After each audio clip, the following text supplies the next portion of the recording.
You want to? Come on, hurry up. I just went live. I'm on live now. You want to say hi? There's not a lot of people on here unless you want to wait. You want to wait? Okay. All right, yeah. This one live. Oh, Lord. I'm going to go to that side. Yeah, you getting big. This is what happens when you eat your vegetables. There's one person that went live. You want to wait till it's like two people and you say, hey, everybody? That's me. Might as well just say hey, everybody. Hey, everybody. God bless you. Have a good day. Have a good day. Say it louder. Have a good day. Have a good evening. Have a good evening. Evenings. Have a good evening. Have a good evening. Love you. Love you. Right. Thanks. Oh, okay. What's up, everybody that's decided to look at my live video?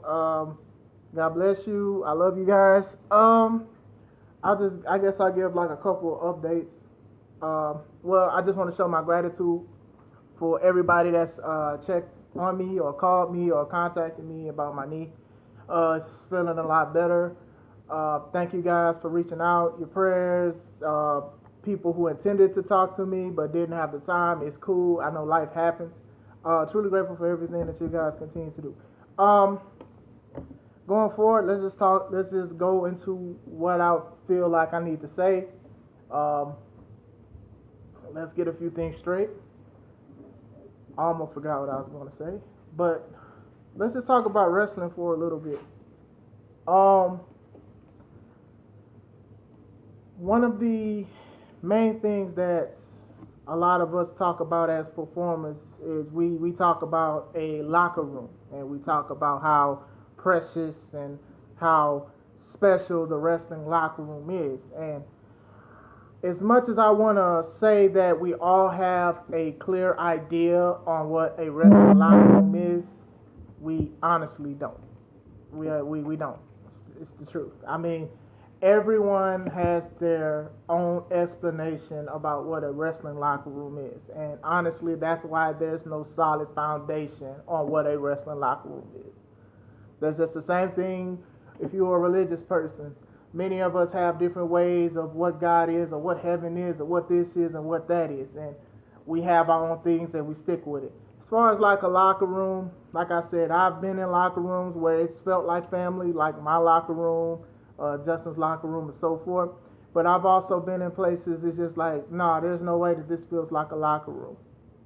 So it's like, it's supposed to be a personal spot, but at the same time, I think that people need to realize that when we're in a locker room, that it has to be professional, and I think that's the key thing about it.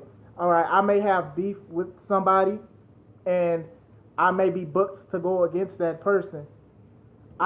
Most likely, I will have to go against that person. I don't have to be stiff to them. I don't have to hurt them. I don't have to do anything. If the booker or promoter tells me that I have to go against this person, if I don't have no ill will towards them, then I will have a match with them. There are people I'm not fond of, or people that I might not have a conversation with outside the locker room. The point is, if that's what's asked, that's what I'm going to do. It's called professional wrestling. I've seen people hold on to receipts. I don't do the receipt thing. If I can't talk to you at the show when you stiff me or when we did something, then that's it. I'm going home, I'm going to sleep. That's it. I've seen people, I've been waiting years to hurt this person or to get this person because they did something to me 5 years ago. That person probably forgot that they did it to you in the first place. So I'm thinking that as a performer, if I have an issue with somebody, you should probably talk to the person, or you get everything out the way the day of. With the locker room, like I said, it's always about professionalism. Sometimes there's no professionalism when something doesn't go their way. I personally don't like that. My definition of a locker room, it's something where the performers are at. We may not have to like each other or talk to each other or anything like that, but if the booker wants something for us to wrestle, that's it. We can wrestle, we can talk to our friends, we can hang out with our friends, take pictures with fans, autographs, sell our merch.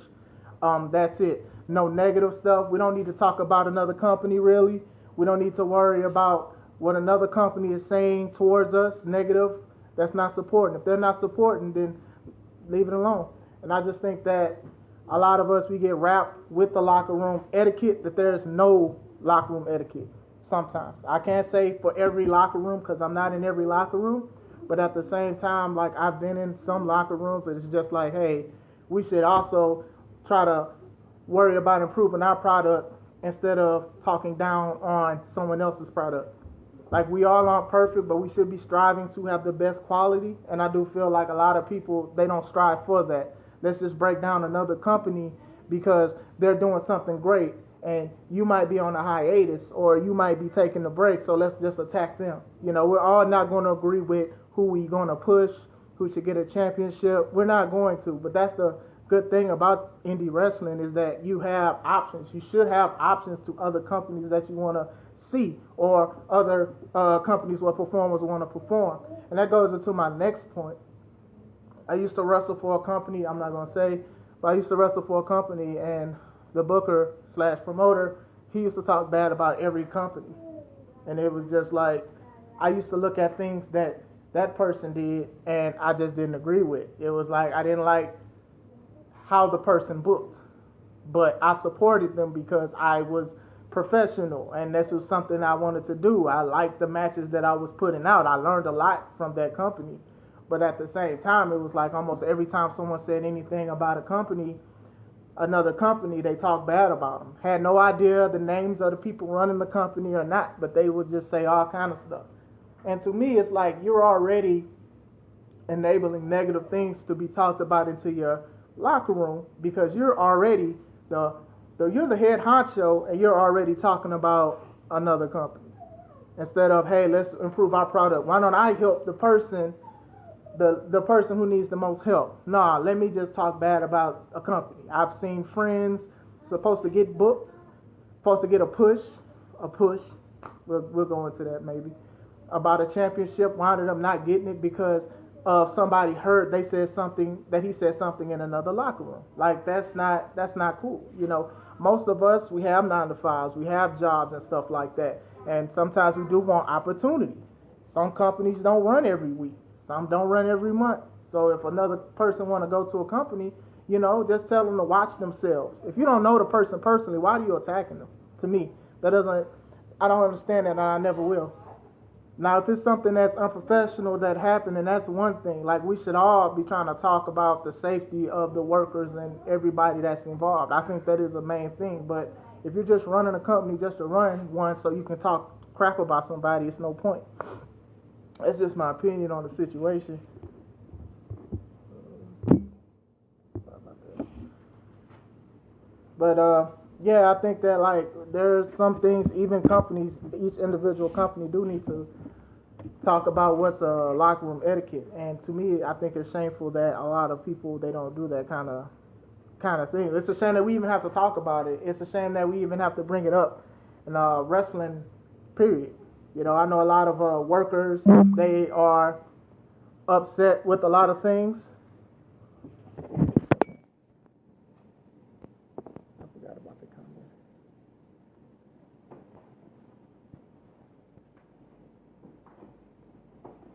Oh, there wasn't there. Nobody said nothing. There was only 2 people. Oh, okay. Huh? Yeah, I usually have my laptop with me. Sorry about that.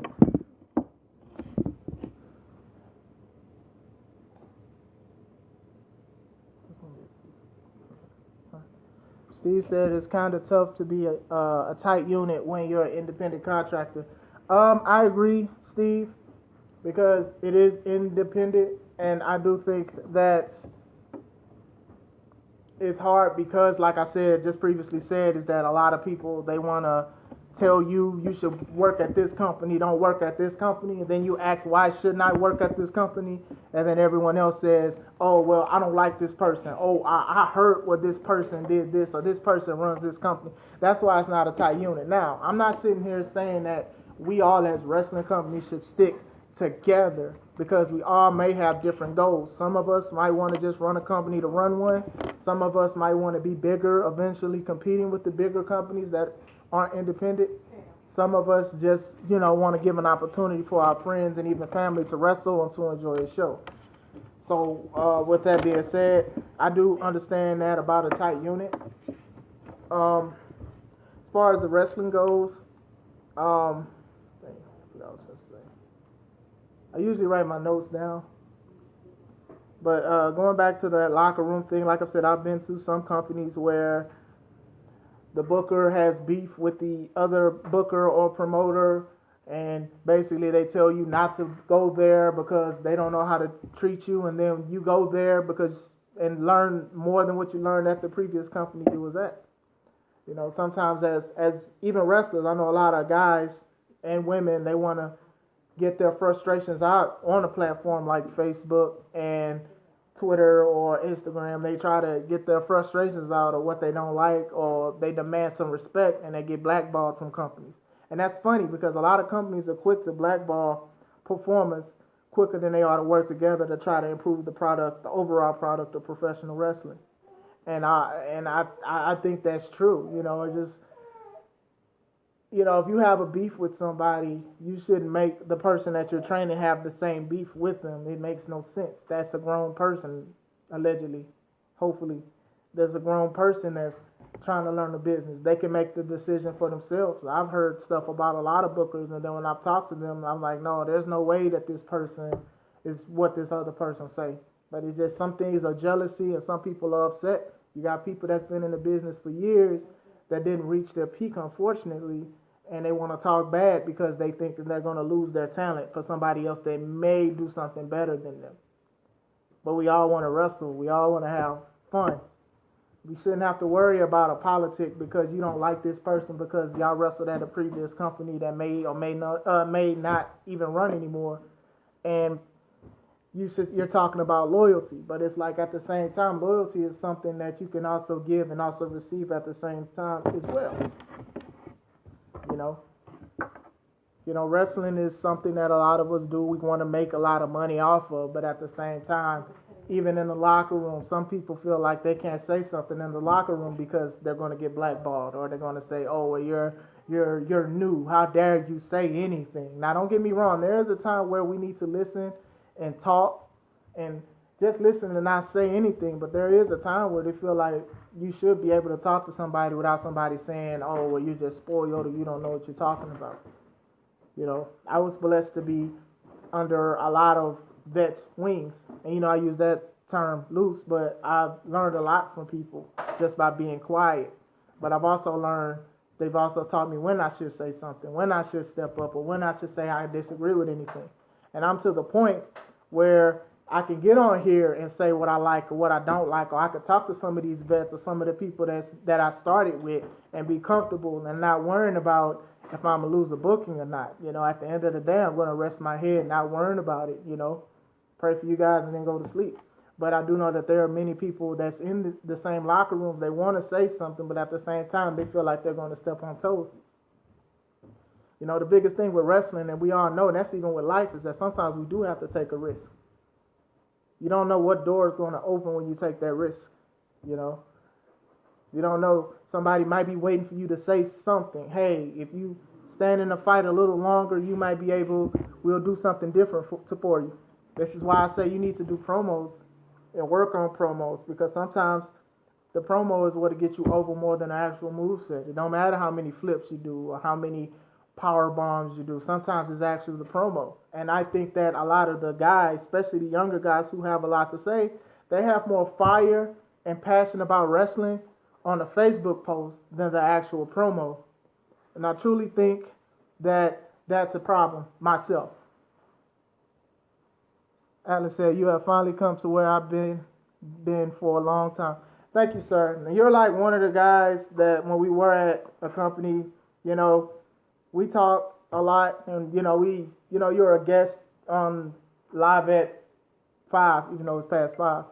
And you learn, and I had to learn how to be quiet and actually listen and understand things. Going back to promos and fire, yes, I have a lot of guys that are on my timeline. They post about passion, they post about doing everything and want to do anything, passion, fire on a promo, but you can't You got to convert that promo fire. I mean that Facebook post fire to a promo fire. You know, this is why. You know, I think that a lot of people, they're still trying to be move savvy. Oh, I got 1,000 moves, and it's like, so does everyone else. What makes you different? Your move is a super kick. Their move is a super kick. What's the difference between you two?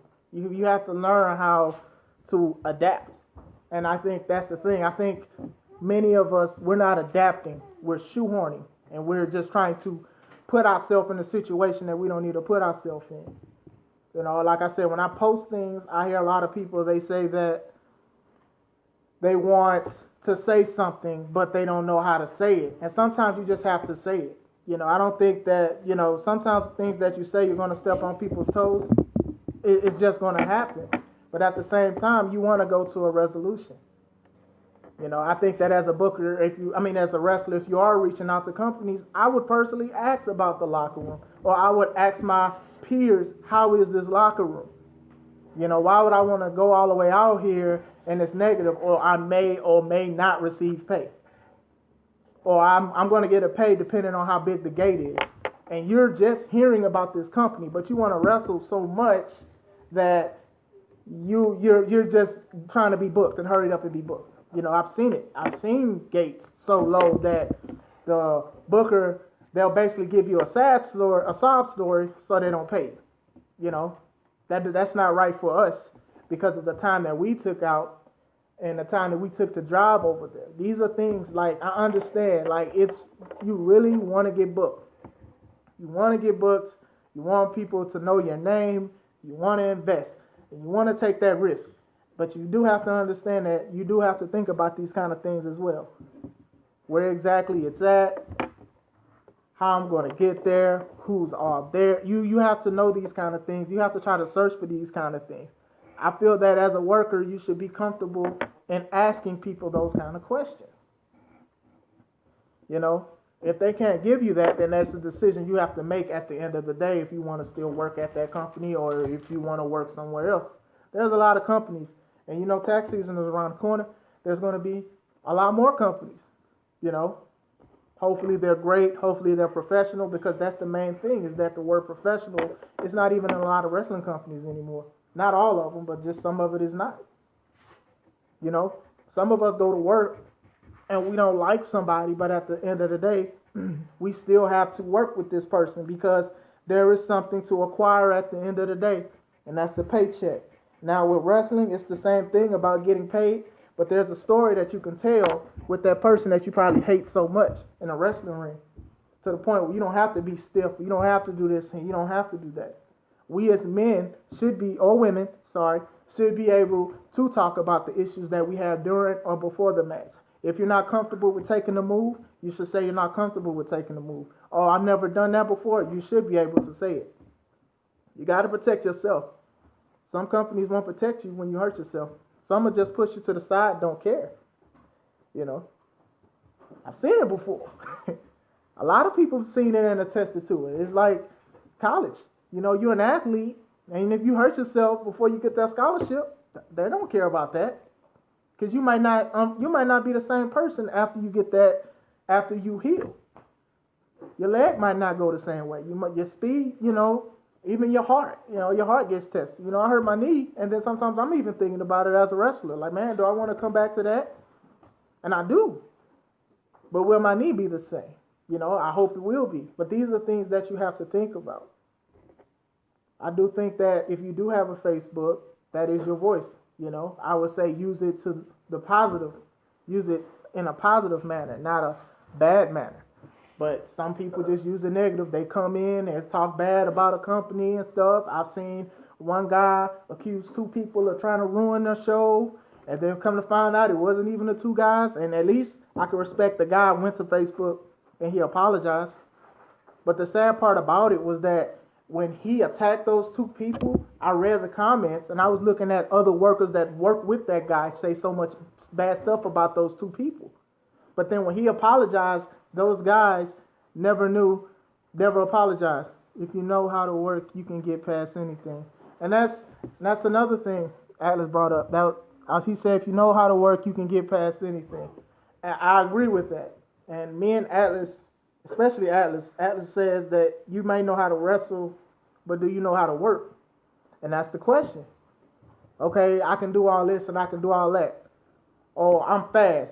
Okay, if you're a fast person, you're going to get somebody slower, you're going to have to pace yourself. They're going to have to pace themselves too.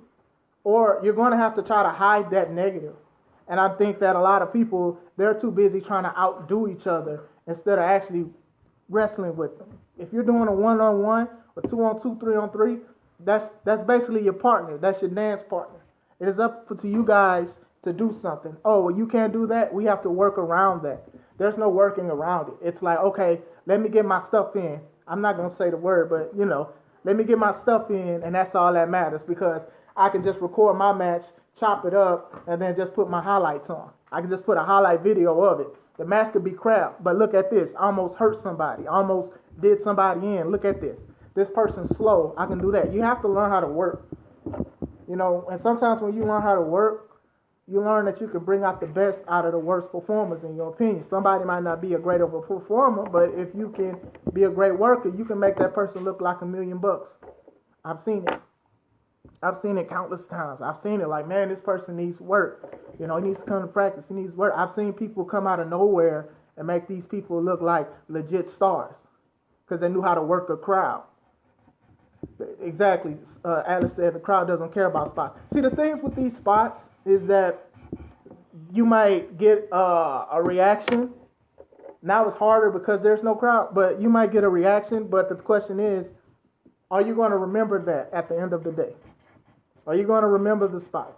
Now, I remember a couple years ago, everyone was talking about the Ricochet and Ospreay. I personally don't see a lot of people saying this was match of the decade when it happened a couple years. I don't see a lot of people still talking about it. People are still talking about Shawn Michaels and Undertaker at WrestleMania 25 to this day. People are still talking about Macho Man Ricky Steamboat. People are even still talking about Cody Rhodes versus his brother at All Out because of the emotion and the storytelling that it's in. Storytelling is something that you can tell somebody, you can try to teach them, but it's up to them on how they use it. You hurt your body, you get tired, you hurt your body, and then you go out, you have a match that somebody says that, oh, it was a good match, but then they forget about it as soon as they get into their car and go home. And heck, you might forget about it if it's not recorded. So I've had a lot of matches like that. I've had to learn myself, and with my trainers and stuff like that, I had to understand it. I had to look at matches. Oh, okay. If I'm a smaller guy, why am I trying to pick up the bigger guy? Or if it is, you build up to it at the end of the match. Or maybe even the double down possibly. Depends on how long the finish is after that. I think that now it's just so many smaller guys are picking up bigger guys easy. Germans, suplexes, F5s, Samoans, attitude adjustment, all kind of stuff. And it's like, this is only the first minute of the match. Like, where did you get this energy from? Bigger guys are starting to do cruiserweight stuff. And people are mad at WWE for, like, trying to help Keith Lee. And it's like, first of all, that's the company he chose to wrestle for. And it's still the number one, regardless of how many people hate it or dislike it. But at the same time, if you're a bigger guy, you're doing these dive-out spots, you got to take into accountability that this person is a big person, might be falling onto a smaller person or two smaller people. That's a lot of weight. That's a lot of momentum coming through the ropes or over the ropes or off the turnbuckle. You got to think about this kind of thing as far as working the crowd. I don't have somebody that's live. I'm adding Atlas now.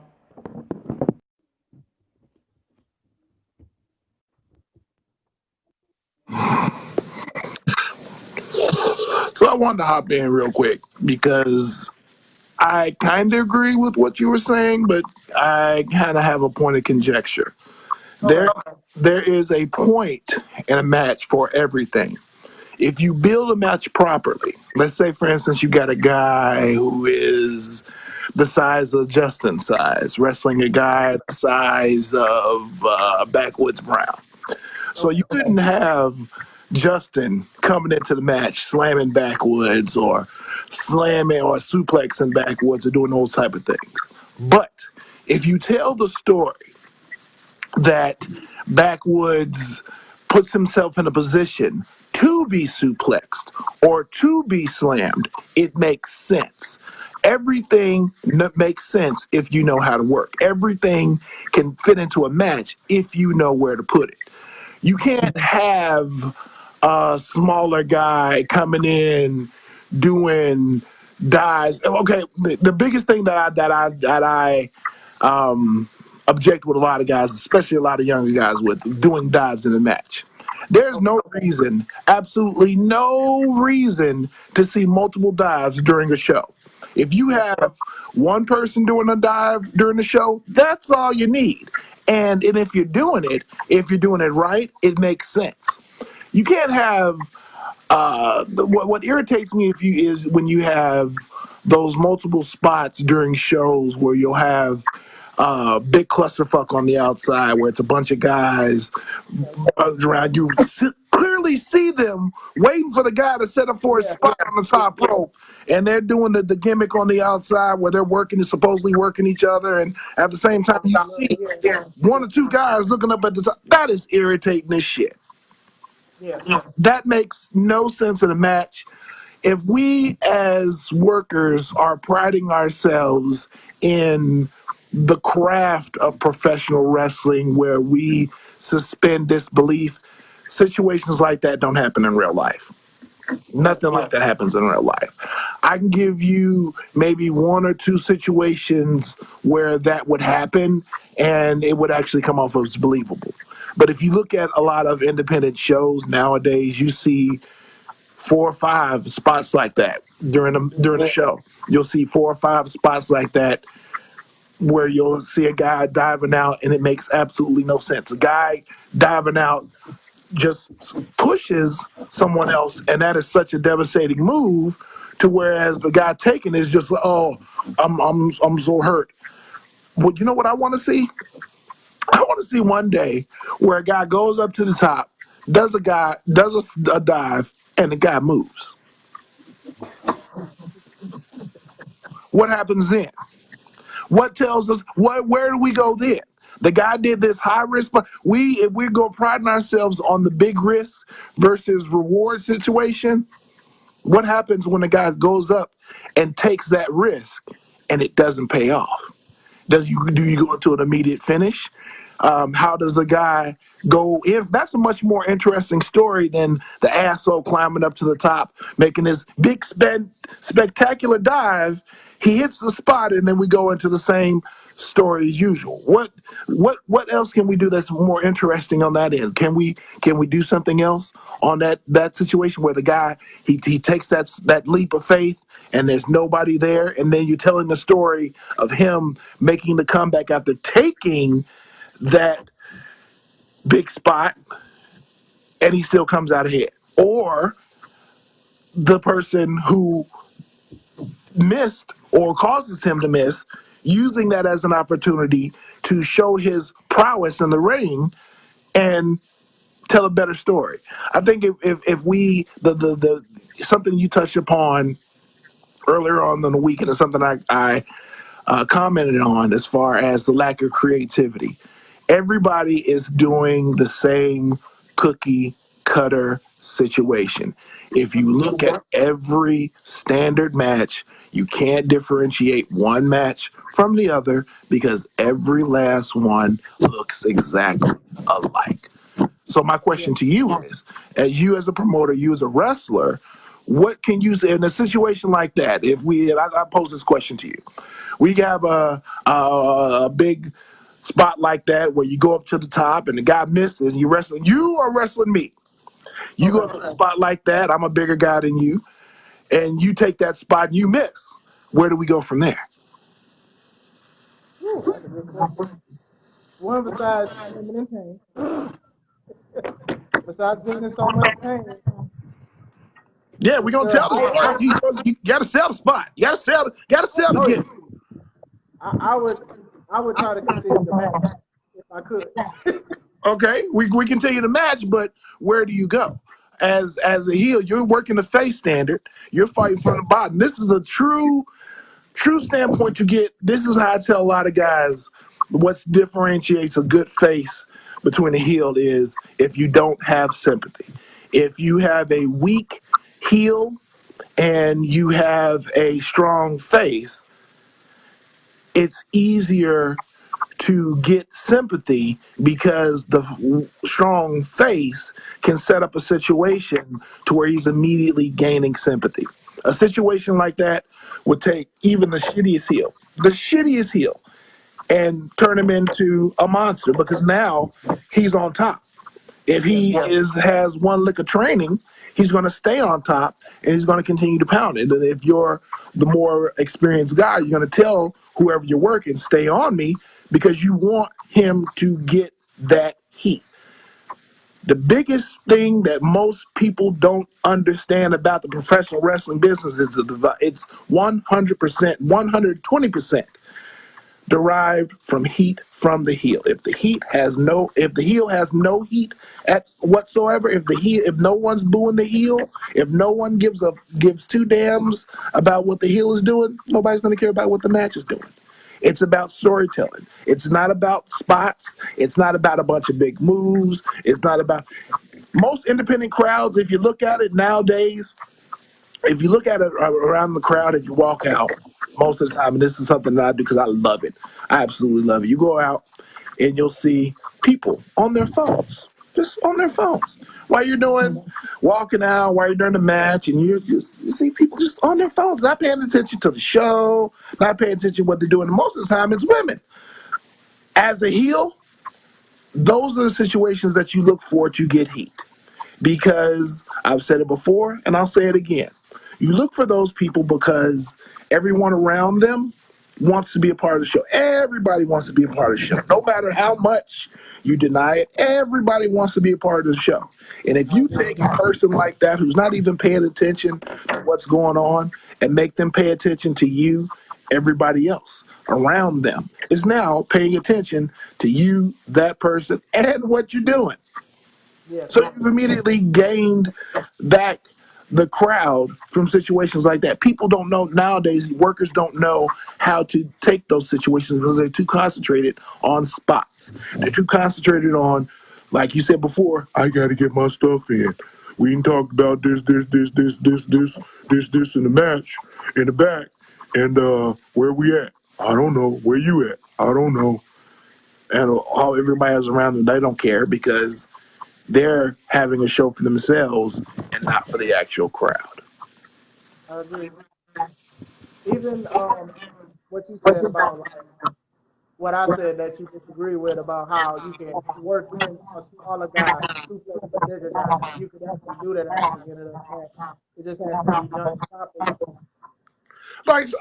Okay, I wouldn't necessarily at the beginning of the match because at the beginning of the match, there's absolutely no way unless you wrestling against somebody whose gimmick is they wrestling as Forrest Gump, that a guy is going to take a big man is going to take a suplex or take a slam from a guy that's small. Don't work unless he's standing up on something or puts himself in a position to be slammed.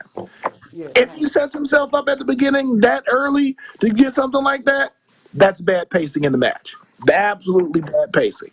Once again, everything is about storytelling. And if you start something that early on, and you try to continue on, it depends on the length of the match too. So let's say, for instance, you got a 5 to 7 match, and at the beginning of the match, you got the heel selling up on the turnbuckle. Somebody comes along, and that causes the slam or the suplex or what have you, and then we're off from the races from there. Okay, that could work if we got a shorter time frame. But if we're going 15 to 20, and something happens like that at the beginning of the match, we still got a long way to go. And I still have to go ahead. You got to think of it like this: if we're building the match and we start off like that, where do we go from there? We have to have a progression. Everything is a progression. If you start out that high, you can't go from high to low. You got to if you're going from high, you got to go higher, and that's what a lot of guys don't understand because they start out high and they continuously go higher, and by them going higher, it makes everything that they're doing look ridiculously unbelievable. Okay. Yeah. I've, I've seen it. I've seen it not only in indie shows.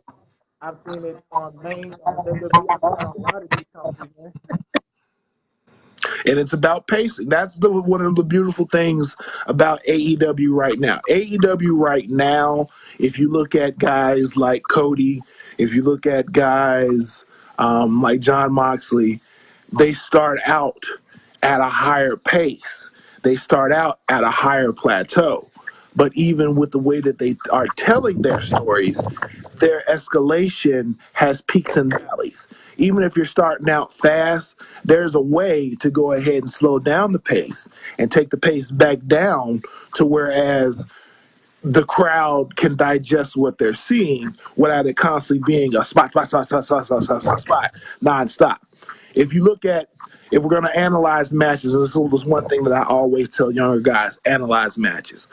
Analyze the match that Kenny Omega just had with John Moxley, okay?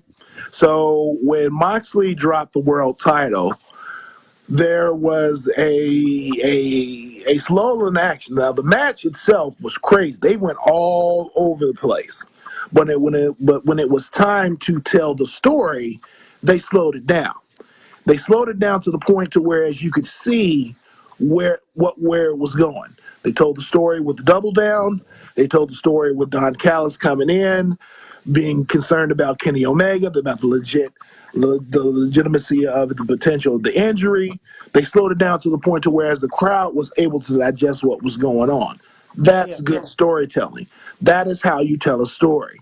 That is the type of mentality that you have to have when you go into a match. Where are we going? Are we just having a match for the sake of having a match, or are we actually telling a story? Are we actually going somewhere with what we're trying to say, rather than just doing a bunch of spots to come up with a hopefully good match? A lot of guys go into matches hoping that it's going to be good without having the forethought to plan ahead to say, this is where we're going, this is what we're doing, this is the story that we're trying to tell.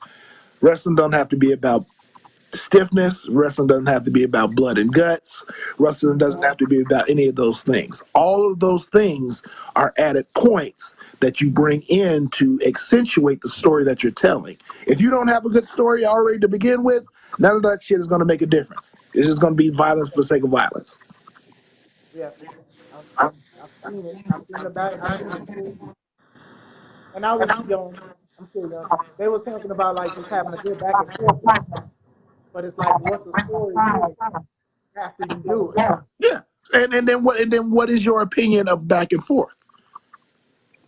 A lot of guys don't have an accurate opinion or accurate depiction of what back and forth is. If you don't have clean execution to begin with, how are you going to tell a story back and forth? Nobody's going to be able to see or visually digest what you're doing. So, what's the purpose in having a back and forth? Yes, it would be good back and forth with if it's good to use the word promotion into it. For example, if the heel and the face are exchanging punches, then the crowd gets into the face saying yeah, and then when the heel punches him, boo. That's a good form of back and forth compared to other people that's just doing two moves each, and then eventually trying to go to a double down as far as like a back and forth saying, okay, we're trying to be equal and we're not trying to face the match. Okay. Okay, so I'll take the example that you just used of the face heel back and forth. Now that's kind of old school, and that is once again of and this is 20 plus years of putting matches together where I immediately go into where that would go into a match. So you got the punch spot going on back and forth, the gay boo thing going on like that. How do we build towards that? Where in your opinion, where does that go in a match? That's to possibly go after the double down. Possibly. Where else could it go? It could If you go. got if you got two characters, and they're both of they're character driven, their ideas, they're both. If you got Fit Finley and Benoit going at each other, where can that spot go? Give me three places where that spot can go. It can happen at the beginning, One, especially if like somebody come in like a surprise coming straight in. no, they come in. They can come in straight on that. Yeah, If they're it coming can straight in on that, if they're coming in straight on that, we build on that, and then we go to something else. Where else can it go? it could go after the double down. I would say after the double down.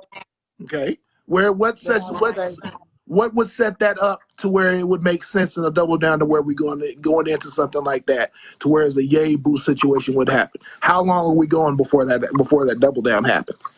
before the double down happens, Hmm. we're probably gonna do that after the heat. I mean, after the heat, we're gonna go into that. You want me to give you a time? Yeah, give me a time frame. Like say for instance, if we go and if we're planning on going 10 to 15 and you want to do that spot, we want to go in and we want to get the maximum amount of crowd reaction off of that particular angle. Where do we put it? Okay, if it's a 15-minute match, I would do it at the 8 or 9 minute, 10-minute mark Okay, and why would you do that? because we're gonna go into if the heel is doing it right, eventually they're gonna want to say do something to go into the double down. Okay, So after that, we're gonna build up the emotion to the yay boo to go into the finish eventually. okay, all right. So that's two. So now here's the third one, and now this is the big one. Okay, where's the last place you put it, and why do we put it there? You can put it at the end of the match, going into the finishing move, because the fans are already invested into the match if it's done Exactly. You got it right on the first try. right. Most guys don't know that particular spot, even though it sounds as basic as you can possibly be, Yeah. where to put it and why do we put them there. You have that idea of saying something as simple as a punch spot.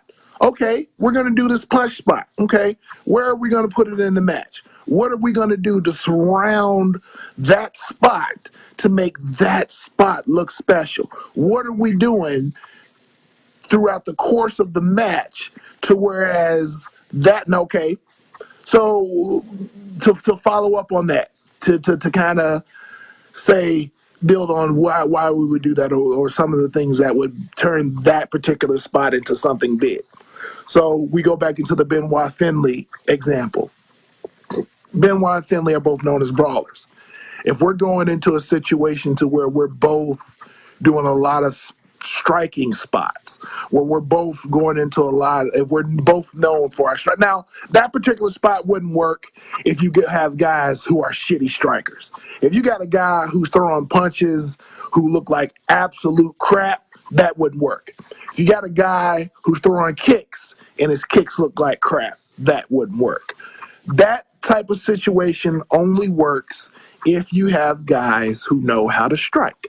And when I say know how to strike, I mean both knowing how to strike to the sense whereas the punches look believable and you can actually get sound from the strike without hitting your leg.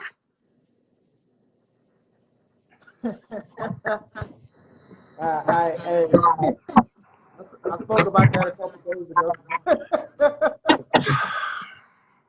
There is no more irritating. I've been in matches with guys where they're doing the punch, the kick spot, and they're slapping their leg, and I moved out of the way and I watched them smack their leg in front of a crowd, and I'm watching them do it, and the guys now say, "Do that again," and they're completely lost, and I'm completely in again. I'm like, "Do that again," and he slapped his leg. I said, "Do that again," and he slapped his leg, and I go and I slap the other leg. He knowing how to do things, where to put them, how to put them, making them look believable. If you got guys doing spots that don't look believable, and we are professional wrestlers, There's no bigger insult in the wrestling industry as a worker for guys who, and this is going to sound very arrogant, who don't look like they belong in the business, coming up to you after shows or coming up to you after a match and saying, "Wow, I'd love to work you." Bro, I kill you. Like, legit. I come from the old school where I'll shoot on you to put the business over. That's kind of where it is. I've been in situations where people have got in the ring where they shouldn't have been in the ring, and you got to shoot on them because they believe that they can do what you're doing. And half of that reason why that happens is because once we go back into the whole craft of professional wrestling, if you're doing it right, people should be afraid of you when you're getting in the ring because they believe you who you are. Even If, hurt. if you're portraying yourself as a tough guy and you're going out there like a tough guy and you Santana Starks want me to shave his black lap. $60 to start, mother. But if you go out there and you portray yourself as a tough guy and you're putting the work in, like, okay, give you a great for instance. Have you ever been in the ring or worked or seen Mike Anthony Bally? I've seen him a couple of times. Yeah. Have you seen Mike Anthony? Have you seen the way Mike Anthony works? I was trained by Mike Anthony. Okay. So one of the things about Mike Anthony, if you've ever been in the ring or you've seen this guy work, Mike Anthony is not a flashy wrestler by any stretch of the imagination. Mike Anthony is a what we like to call a stretcher and a shooter. Mike Anthony is the type of guy that when you see him work, there is no doubt about what he is doing because everything that he does looks believable. There's no way that somebody's going to walk up on Mike Anthony after a match, unless you personally know Mike Anthony. And even then, you might be kind of, you know, intimidated by doing it. And he's not a big guy. Mike Anthony's not one of these big, buff, overly swole guys, but Mike Anthony is a legit dude that if you get in the ring with this dude and you don't know what you're doing, he's going to stretch you. And you know he's going to stretch you. And the crowd knows he's going to stretch you. I've heard about it. So I've seen it happen. I've watched it happen. I've been in practices where it's happened. He's done it to me. Yeah, Mike Anthony will eat leg slappers for dinner. If you are in a ring and you slap your leg in a Mike Anthony match, Mike Anthony will legit pull your arm from your body. He'll probably bend you in spaces that you will never believe, and I doubt that even if you are a legit tough guy, consider yourself a legit tough guy, Mike Anthony is the type of guy that will legitimately bend you into a pretzel. Yeah, Like, I've seen. I think the last match I've seen him, he was a smaller guy, but he brought up.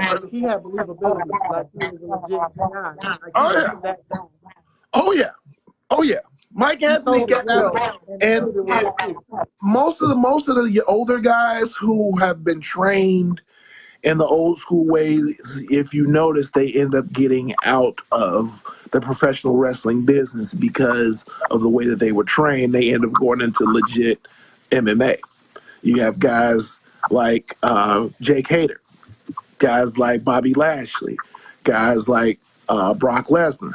If you have guys who have that legitimacy about them, 9 times out of 10 they go and step outside the realm of professional wrestling and go into these other pursuits and are believable there. It's because they are legit, and that's what we're missing, especially on the independent level, especially in nowadays, especially in the independent level within the 2010s, 2020s of independent wrestling in Chicago's. I doubt if you could give me 4 guys right now, legit, who, if you got into the ring with them, you look at them and be like, God damn, that guy looks like a damn monster. It's not too many of them around. I mean, I can think of maybe 3: J Cross, uh, Rough Crossing. Mhm.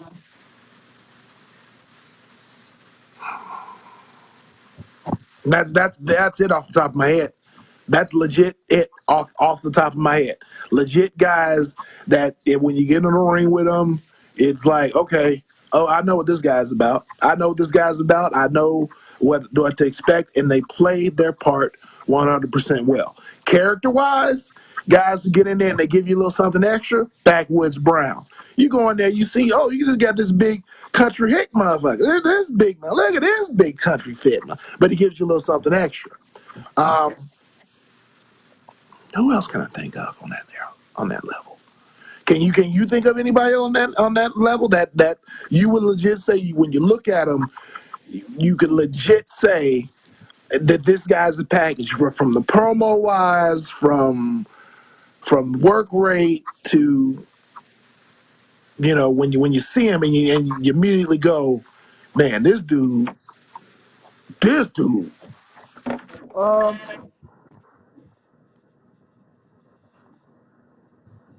um, do you remember Genesis? Jimmy, Genesis, yes, Dante. yes, I thought he was on his way there. Dante Henderson, Yeah, I thought he yeah, was on his way there. and this is a lot. Okay, so you touched upon a while ago about not being afraid to say things to cost yourself. I made the mid comment before of you are now where I am, and then we're going to touch upon Dante's situation. So, for those of you who don't know, Dante Henderson, Genesis, was a guy that we both knew in Premier Pro Wrestling. Okay. Now, for those of you who don't know, Premier is run by a guy named Rockin' Randy Ricci, who, in my opinion, is the biggest piece of crap in wrestling right now. This guy's delusional. He's a white guy that likes to use the N word a lot. And he'll say the N word to you like you buddy, like he grew up on 76th Street, like he grew up hanging around 79th Street. And that ain't the case. He's also a big Trump fan. He's also a big Republican fan, which kind of throws into that using the N thing, and it kind of makes you think, is it something else? But anyway, I digress. Rock and Randy's big thing was he would throw guys into the ring. If they had a good look, he would throw them into the ring, and whether they did good or not, they would kind of float or fly onto their own devices. He did that to a couple guys. He had Jeremiah like that, um, put him under a hood. Um, and for those of you who don't know, Jeremiah is, what is his name? Jeremy Bishop right now? Not Bishop. Yeah. So, but the thing about that kid, he started wrestling when he was 13, 14 years old. I met that kid when he was 13, 14 years old. He was huge. But Randy's deal was he would take these guys who were not so ready for the ring and put them in situations that would not help them grow. And Dante was one of those guys. Dante had a great look. Dante had energy. He had passion. He was eager to learn. But he was in the wrong atmosphere to take him to where he needed to go. And it's like I tell a lot of those guys who still wrestle over there in Premier. They wrestle each other. They're just wrestling each other. They have shows, or they were having shows every weekend. Every weekend. But as I tell all the younger guys, when you're only wrestling the same 4 or 5 guys every week, how can you expect to get better? How can you expect to learn anything? And it's even worse in a place like Premier when the talent pool is so shallow. How can you get any better? That's where Dante ran into the situation was. He hit a wall to whereas Premier's talent pool was so shallow that there was nothing else for him to learn. And as a result, he left. He quit the business. As far as I know, he quit the business. I thought everybody said he did. Yeah. And it's because if you don't have anything that's pushing your hunger, pushing your drive to learn or to get better, you're going to lose interest. And that's what happens over there. Randy would shoot these guys' dreams. Where I got heat with him was he was telling them the biggest lie in the world was that he was going out trying to get students for his school by saying that he got Kalisto a WWE tryout.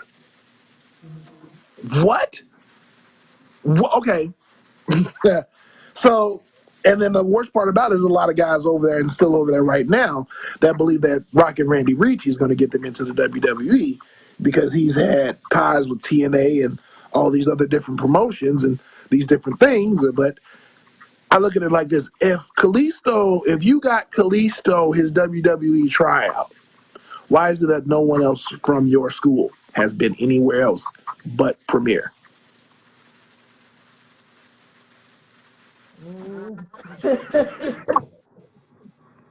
And you can take that same analogy and you can put it in. You can switch Premier with Windy City, CCW, anywhere else. If none of these, if your plan is to become a better pro wrestler, if your plan is to make it somewhere in the business, if the places you are working, don't have a strong web presence to whereas somewhere else is going to be able to see you and you're going to be able to use that as a stepping stone to make it further in your overall career, then you're wasting your time. If the place that you're doing or you're working only has a very shallow pool of guys and you're the top star in this company that's only running once or twice a month, you're wasting your time. And to answer your question, Starks, nothing really happened to Premier. Premier's still doing the same shitty shows it's been doing. It's just Rockin' Randy's fed these guys. So you remember the Heaven's Gate cult? And they had the gimmick with the Kool-Aid, and the guys would drink the Kool-Aid, and you go and visit the spaceship. Oh, that was walking around.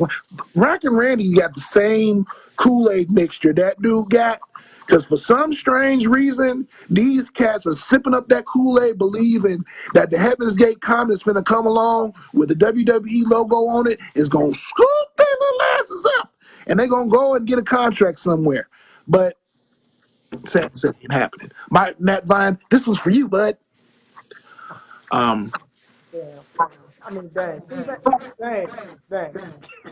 Um, Oh, don't get me on that because I'll shoot. I shoot. no, no.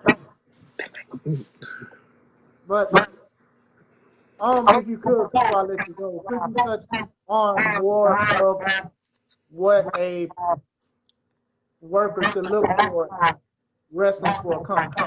Okay. So, general wise, and this is one of the reasons why I calm down. We're working for a lot of places out in this area, is because nowadays, the business of professional wrestling is something that you talked about before, too. Promoters nowadays are looking for old school talent. Old school talent in a sense that you are more of a complete package. Everybody can, if you got some money, everybody can afford gear. We don't have the same problems that we had in the early 90s, well, should I say in the late 90s and early 2000s, where you had every guy looking like, they just stepped out of their mom's backyard and decided they were going to be in the ring. We don't have those type of things. So as a result, you have a overabundance of good to great wrestlers. We don't have a lot of good workers. We have a lot of great wrestlers. And when I say wrestlers, in the sense that they know how to put together a bunch of spots, have a good look, but when you put them in front of a mic or you put them in front of a camera, they don't know what to do. Okay. So what I tell younger guys, as you're grooming yourself to hopefully make this thing a career, when you're looking at different promotions to work at, first of all, you want to identify why you want to work at this particular place.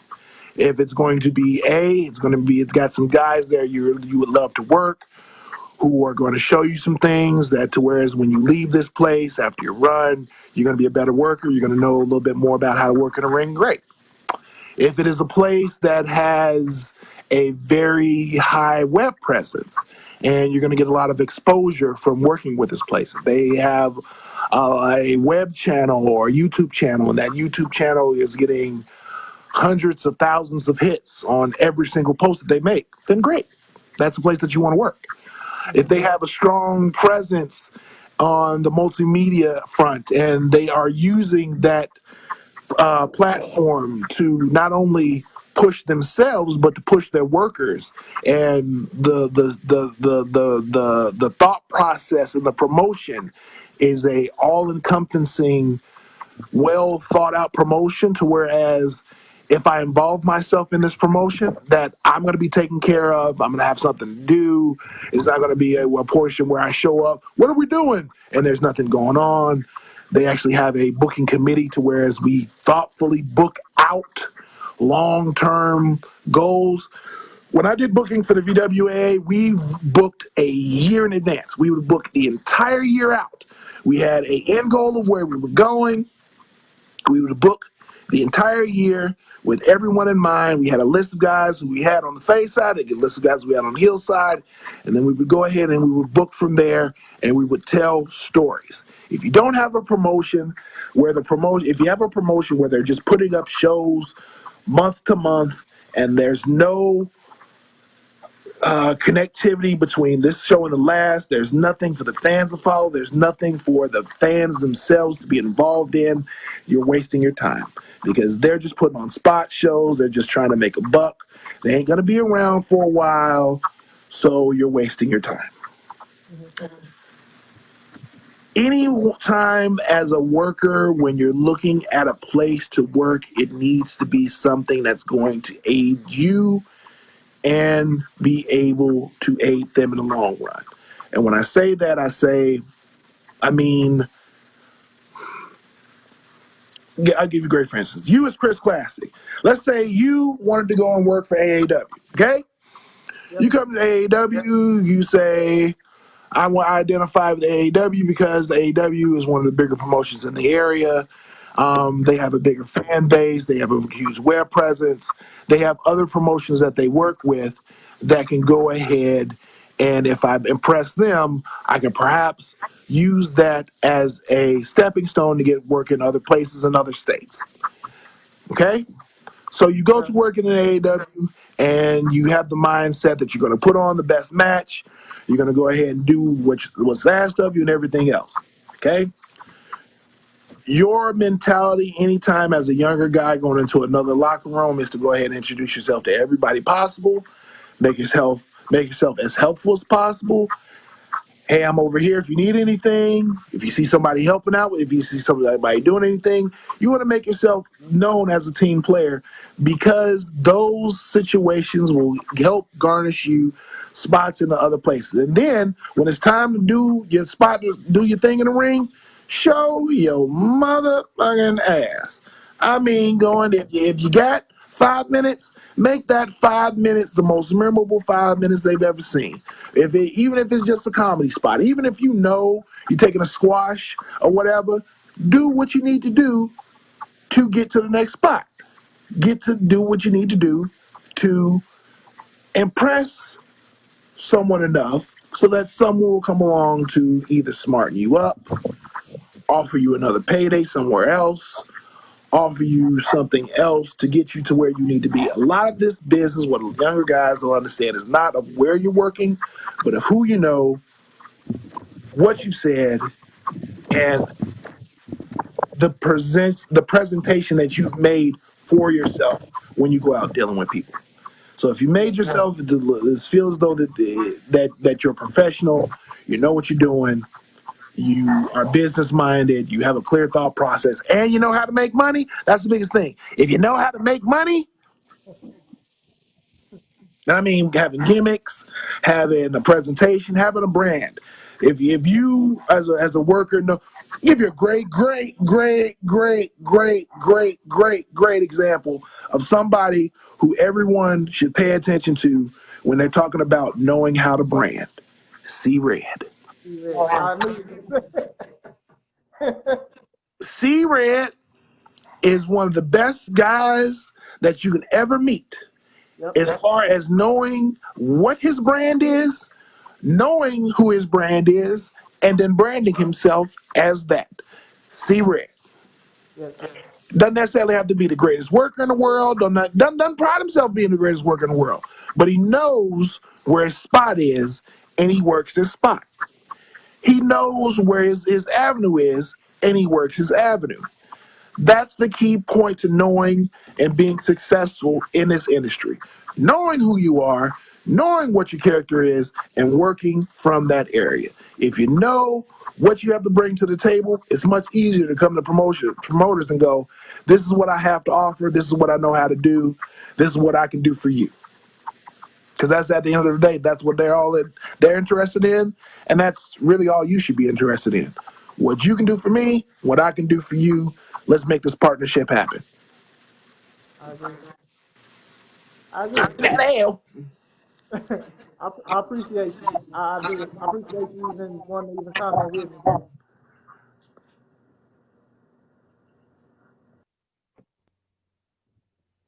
I say thanks to Atlas because he spent time out of his day to speak about it. He even quizzed me.